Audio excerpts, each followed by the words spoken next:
Hi everyone, Jeff from Magnitude 10 Comics here again. Hope you're having a great evening. I was wanting to do a little video to give you an idea of what the QuadCon convention, some of what's going on there, and some of the great um, artists, writers, dealers. And so this video is my haul from the Madison QuadCon. I have these posted on Magnitude 10 Comics, Facebook and website. Next up is going to be in Columbia, Missouri.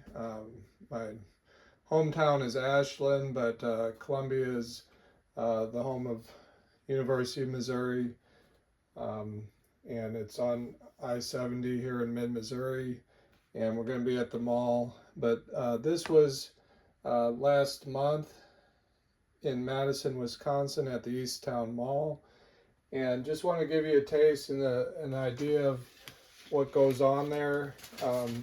Definitely worth turning out for a free mini-con.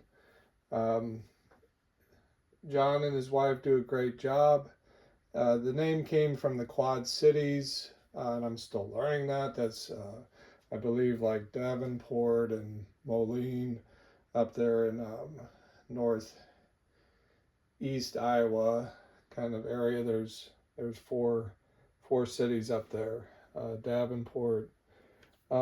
So to start with, just wanted to give you an idea. There were a couple artists. First, I met Barbara Kahlberg and her husband were at a booth. It was a joy and pleasant to, running around before the show started. There was a 2-day event. Got to see them a couple times. She had some of her new work with Silverline, and signed and picked up this copy of Cat and Mouse, which she had actual original artwork that she had inked with India ink. Learning about this, those of you that are familiar, and please add your comments to help us as we learn. But she explained from the penciler, she's doing the Indian inks. That's the job of the inker. Then it goes on to the colorist and the letterer. And here on this cell, and now this is done digitally, but when this was done on an actual sheet like this, page 21, you can go issue 1, Cat and Mouse, page 21.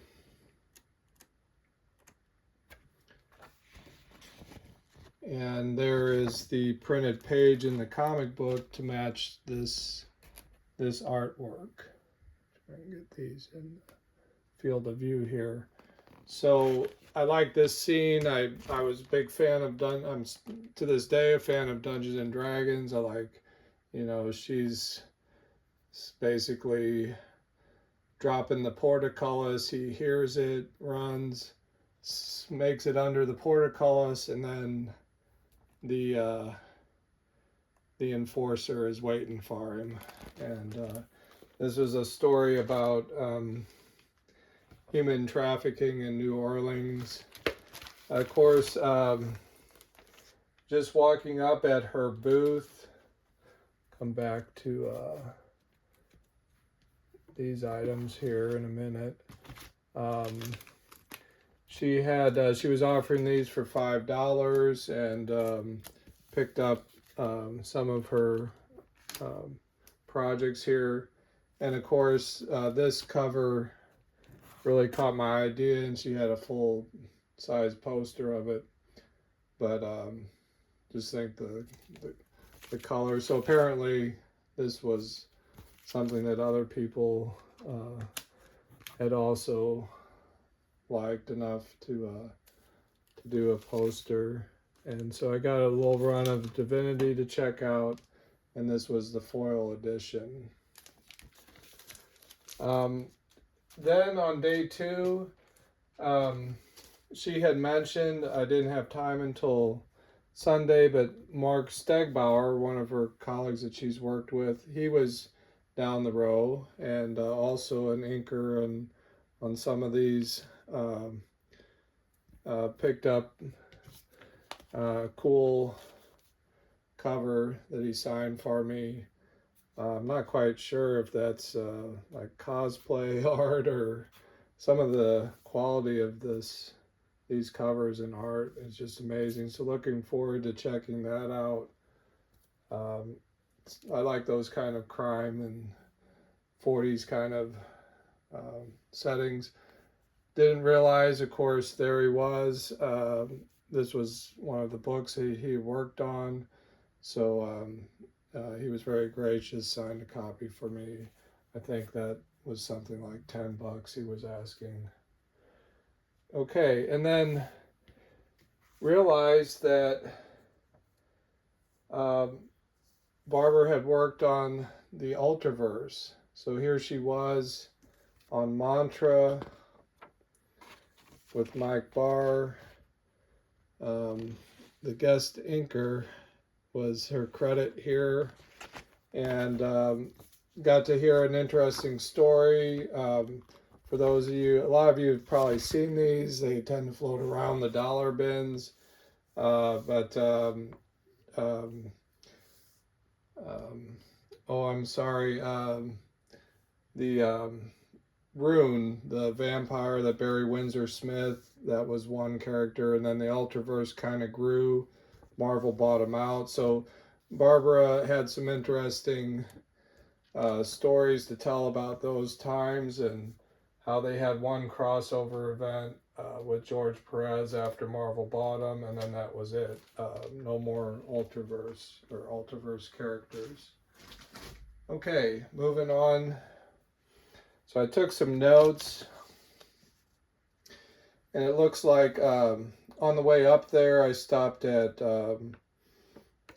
Daydreams Comics in Iowa City. Nathan had told me he had worked at that shop for 10 years and had just taken it over 8 months ago.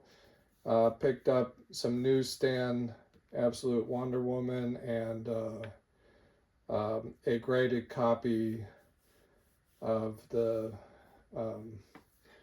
Donny Cates Venom cover. That was my first pickup of something a little bit more modern. So that was a fun stop for lunch on the way up there. Then at the show itself, I was across from James, First Aid Comics out of Chicago, and had some time to go over there. And this was, I spotted on his wall. I've been looking for this book.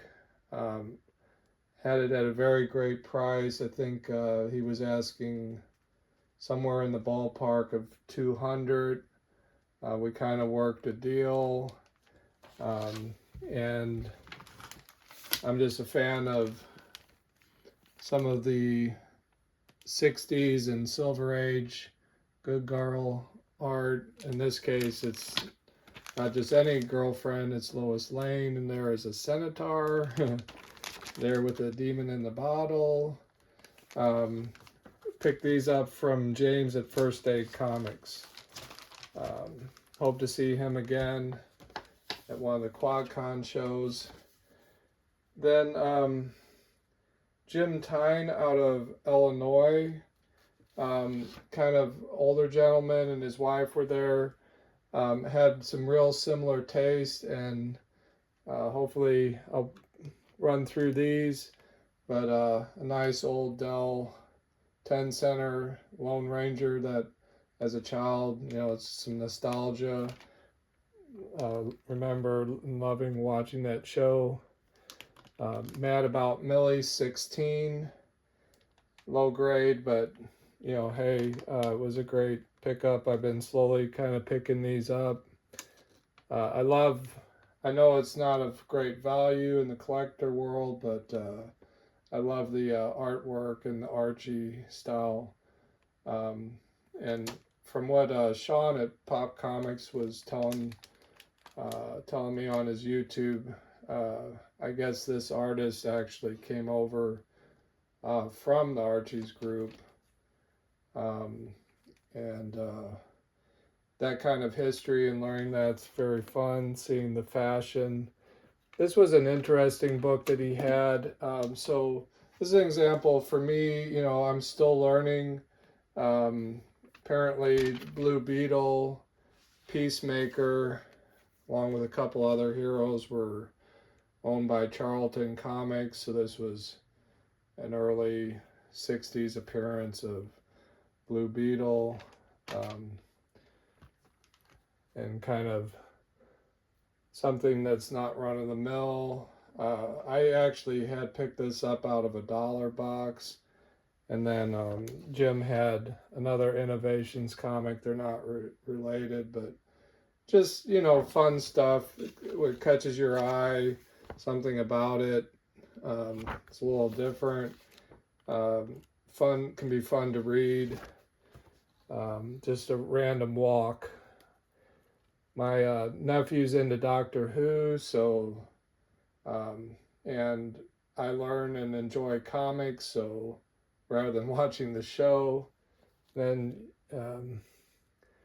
coming up, now I've put it away, but I'm sorry, I didn't mean to pull it out, but what first caught my eye in his booth was he had a copy of Airboy 5 with the famous classic Dave Stevens cover, and picked up this issue of Airboy. It's not nearly as well liked or even known, but just thought, you know, expand around it and kind of learn about Eclipse and what they were doing, put it in some context. I've already read and put away, I'm sorry I forgot to pull it out, that Dave Stevens cover, great addition to the PC, to the personal collection. Fun Vampirella. I like this sort of thing and these stories. This was volume 2 of Red Sonja. He had, you know, very reasonable, I mean, $1, $2 in some cases. So just picked up and traded some fun books with Jim. This is a little bit blemished, but he had this Marvel Zombies, something I'm not familiar with yet. Rima, I had come across some early copies, and now I was able to add a little bit more to this run. And you know, I mean, Joe Kubert, you have to give him props, but maybe not exactly my favorite artist, but you know, certainly some classic looks. I like this sort of jungle theme, and Rima was DC's line back in the 70s, I believe. Okay, and then last but not least, and I tried, I am not really great at pronunciations, and it was an Indian sounding Native American town. The guys told me a couple times, and I didn't actually capture their information, unfortunately, so I apologize. Last stop towards the end of the show, and there on their wall, something I've been high on my list for a while there, I spotted it. First Jack Russell, Werewolf by Night. I didn't realize in the credit entirely, but kind of interesting credit, that it might be a little further back, and that's part of the fun of having the actual comic and having a raw copy. This is a low grade. There's a little bit of separation here, and I talked with a dealer. My thought is that this is maybe something happened here and the glue is kind of brown. I had to look up. They actually did staple these like this. and then glued the square bound. So, you know, something no better than a 3 condition at best. He thought it was very good. I think it's more a 3 than a 4, but happy to have it. It's, you know, I'm not always out to get mint. I prefer raw that I can actually look at and enjoy and learn. But there was a nice credit in here, and now I'm having a little trouble finding it. I need to start bookmarking these sort of things. But basically, there was a credit that Roy Thomas and his wife collaborated in creating Werewolf by Night. Here it is.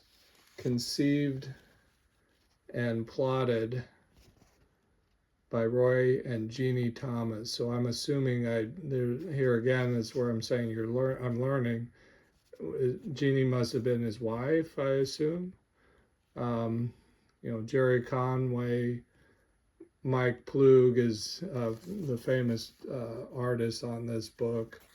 They moved from Marvel Spotlight was where they would premiere new concepts, new characters, and then of course Werewolf by Night turned into its own title and had a pretty solid run through the 70s. Now in this case, it was a great price. I think they had somewhere, I'm sorry, I didn't get that written down. But, you know, at this grade, it was affordable. And then kind of sweetened the deal, he threw in $10 comics, you know, whatever I wanted to pick out. So I just kind of went through, and this has a variant cover that's a little more famous, but Marvel 1, Gemus apparently criticized DC a little too much and maybe didn't have much of a career with Marvel. A Venom cover, a Batman Beyond cover, Deathstroke, just kind of trying to see what these characters are like at different points in the you know, over time, how they've evolved. Nice Kelly Jones cover with Bane. That's a classic. That's one that I bought and read off of the newsstand. I'm a big fan of Captain America, but I, you know, only recently started to read and discover the Ed Brubaker run on Cap, so picked up wound up with a duplicate, so 3 issues of Brubaker. There was a Saga 41 in there. That's a great series I've been reading in trade paperbacks. And another Doctor Who, again, thinking of my nephew, but maybe I can pass that on to him. And then I'll just end with what I'm reading lately. Pulled this out from 1989. There's the first issue. Really nice read. You know, some of these little mini-series, if you're a fan of the character, but you can see at this point, it was still an open question. Will they be lovers or the deadliest of enemies? So, different take on the Catwoman origin story. Read DC Deceased, Dead Planet. I enjoyed it. A little bit more modern. I'm looking around. I also recently read The Death of Superman. Had never actually read that. It was very, you know, fast paced. It held my interest. You know, Doomsday just starts on that tear. If you haven't read that, and then I've been catching up on Saga. Made it through, and I'm into like volume 8. And then this is a little bit more risque, so I think that's okay for YouTube, but kind of an interesting premise from Chip Zdarsky and Matt Fraction. So keep reading. Thank you, all of you that have made it through these videos. A lot of it, I've been told sometimes my voice puts people to sleep. So if that works for you, great. And we'll see you on down the road. This is Jeff at Magnitude 10 Comics. Keep liking and subscribing, and I do read all comments, so try my best to respond and do the same. Thank you, and happy collecting.